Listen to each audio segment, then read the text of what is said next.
where were you when you started your first company? Were you in Shanghai, Beijing? No, so I started my first company. In many ways, I started it 6 months before I left my job. I was working. I kind of went through. I mean, the great thing about startups is there's, and even more now than there was, there's so much resource online helping you understand how to develop and formulate ideas, how to process things, how to kind of get from the first step to the next.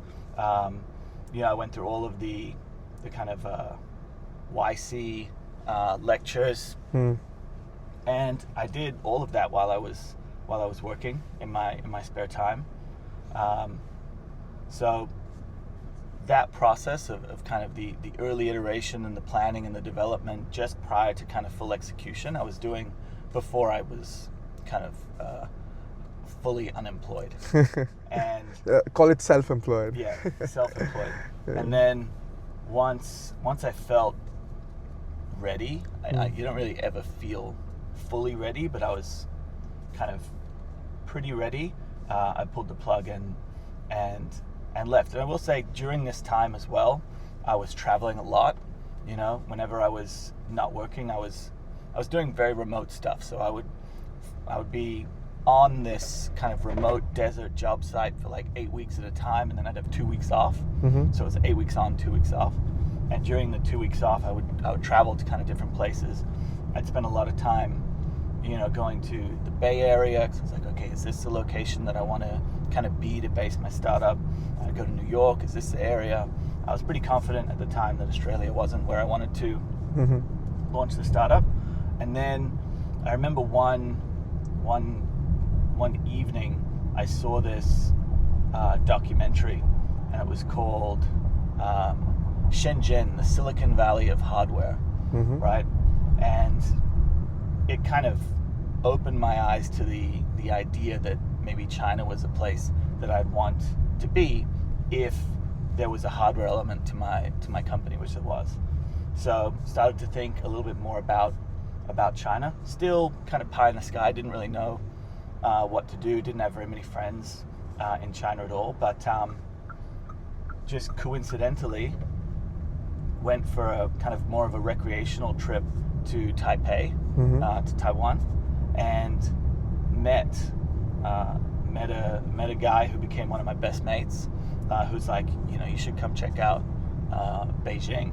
And I told him about my idea, my startup that I was looking to found, and he pretty much red-pilled me to move to China and take that leap. So I did. That's beautiful, man. And you mentioned like the other day when we were playing paddle that you met Dan in Beijing, right? And that your co-founder Dan, and that's how like the Aethir started. And even I'm not sure if a lot of people know, but Aethir wasn't like a crypto-first company, right? You guys have been working in the GPU space for a while, and the gaming cloud with gaming cloud companies, right, for a while. What is the Aethir story? Break it down for us. How did it start? How did you meet Dan? What's the Aethir lore? Yeah, so Dan is, I guess, taking a step back. Both Dan and I are big gamers, right? Me. Top 3 games, quickly. Top 3 games. Counter-Strike, so CS, big World of Warcraft fan. And then all time on the list would also be Warcraft 3 Frozen Throne. Okay. Yeah. Sorry, continue. Dating myself. Yeah, aging myself. For sure. But good games. Yeah. Anyway, I'd always been an avid gamer.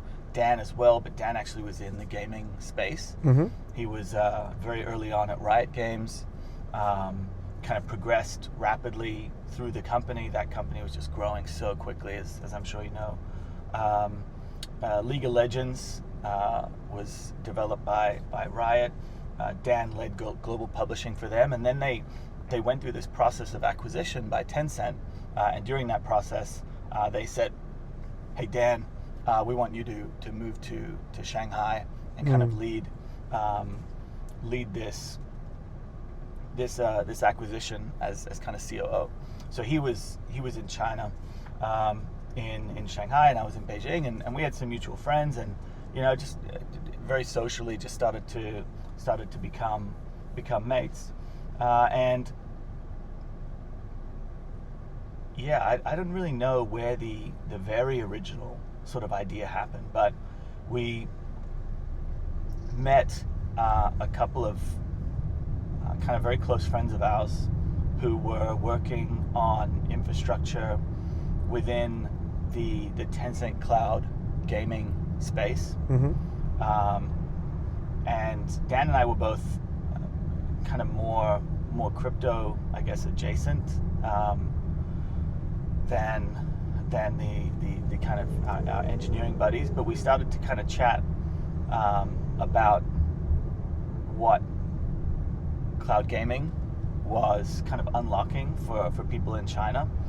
Not many people know this, but Google Stadia was like the cloud gaming tech for Google. That tech is, mostly about making good games available on crappy computers, right? That's like Google Stadia. It doesn't really deal with like maybe mobile as much.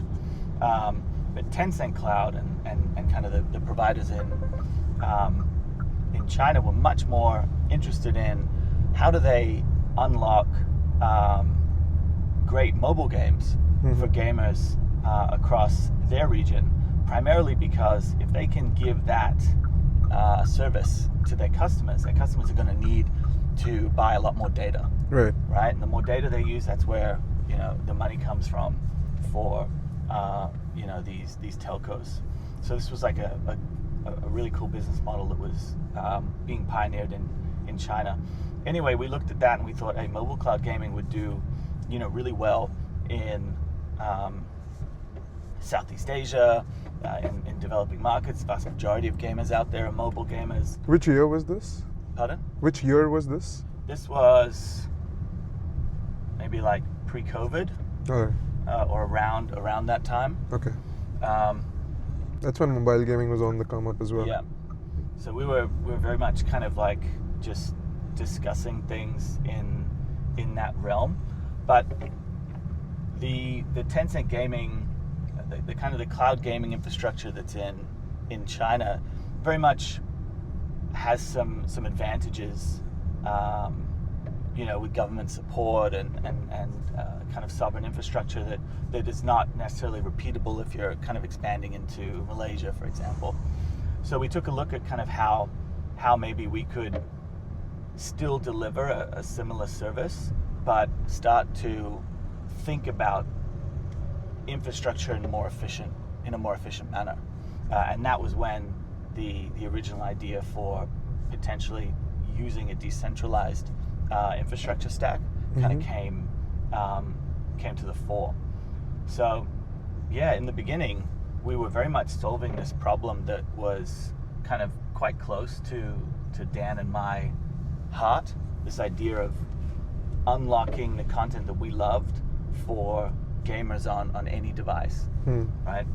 And I don't think we in the beginning, I don't really think we had any idea how we would solve it at scale, but we kind of just, I don't know, we just managed to kind of figure it out along the way, which I think is how a lot of startups kind of end up at their final destination. Yeah, and so I have an interesting question here. You mentioned that your earliest vision, like the first vision, was to provide mobile gaming at scale, right?